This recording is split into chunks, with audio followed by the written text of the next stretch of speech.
Ayub pasal 34 ayat 1-37. Allah tidak berlaku curang. Maka berbicaralah Elihu, dengarkanlah perkataanku, kamu orang-orang yang mempunyai hikmat. Berilah telinga kepadaku, kamu orang-orang yang berakal budi. Karena telinga itu menguji kata-kata, seperti langit-langit mencecap makanan. Biarlah kita memutuskan bagi kita sendiri apa yang adil, menentukan bersama-sama apa yang baik. Karena Ayub berkata, aku benar tetapi Allah mengambil hakku. Kendati aku mempunyai hak, aku dianggap berdusta. Sekalipun aku tidak melakukan pelanggaran, lukaku tidak dapat disembuhkan lagi. Siapakah seperti Ayub, yang minum hujatan terhadap Allah seperti air, yang mencari persekutuan dengan orang-orang yang melakukan kejahatan dan bergaul dengan orang-orang fasik, karena ia telah berkata, tidak berguna bagi manusia kalau ia dikenan Allah. Oleh sebab itu, kamu orang-orang yang berakal budi, dengarkanlah aku. Jauhlah daripada Allah untuk melakukan kefasikan, dan daripada yang maha kuasa untuk berbuat curang. Malah ia mengganjar manusia sesuai perbuatannya, dan membuat setiap orang mengalami sesuai kelakuannya. Sungguh Allah tidak berlaku curang, yang maha kuasa tidak membengkokkan keadilan. Siapa mempercayakan bumi kepadanya? Siapa membebankan alam semesta kepadanya?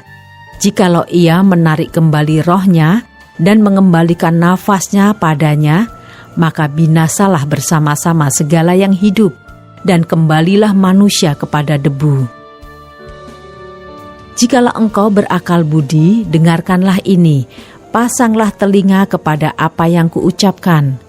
Dapatkah pembenci keadilan memegang kekuasaan?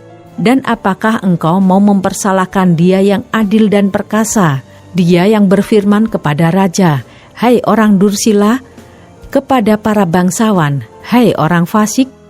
Dia yang tidak memihak kepada para pembesar dan tidak mengutamakan orang yang terkemuka daripada orang kecil, karena mereka sekalian adalah perbuatan tangannya. Dalam sekejap mata mereka mati, ya pada tengah malam orang dikejutkan dan binasa. Mereka yang perkasa dilenyapkan bukan oleh tangan orang, karena matanya mengawasi jalan manusia, dan ia melihat segala langkahnya. Tidak ada kegelapan ataupun kelam kabut di mana orang-orang yang melakukan kejahatan dapat bersembunyi. Karena bagi manusia ia tidak menentukan waktu untuk datang menghadap Allah supaya diadili. Orang-orang yang perkasa diremukkannya dengan tidak diperiksa, dan orang-orang lain diangkatnya ganti mereka. Jadi ia mengetahui perbuatan mereka dan menggulingkan mereka di waktu malam, sehingga mereka hancur lebur. Mereka ditamparnya karena kefasikan mereka, dengan dilihat orang banyak, karena mereka meninggalkannya dan tidak mengindahkan satupun daripada jalannya, sehingga mereka menyebabkan jeritan orang miskin naik ke hadapannya, dan ia mendengar jeritan orang sengsara. Kalau dia berdiam diri, siapa akan menjatuhkan hukuman? Kalau dia menyembunyikan wajahnya, siapa akan melihat dia? Baik itu suatu bangsa atau orang seorang, supaya jangan menjadi raja orang fasik yang adalah jerat bagi orang banyak. Tetapi kalau seseorang berkata kepada Allah, aku telah menyombongkan diri, tetapi aku tidak akan lagi berbuat jahat. Apa yang tidak ku mengerti, ajarkanlah kepadaku. Jikalau aku telah berbuat curang, maka aku tidak akan berbuat lagi.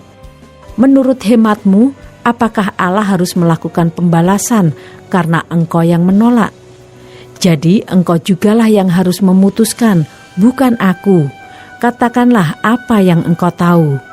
Maka orang-orang yang berakal budi dan orang yang mempunyai hikmat yang mendengarkan aku akan berkata kepadaku, Ayub berbicara tanpa pengetahuan, dan perkataannya tidak mengandung pengertian. Kiranya Ayub diuji terus-menerus karena ia menjawab seperti orang-orang jahat.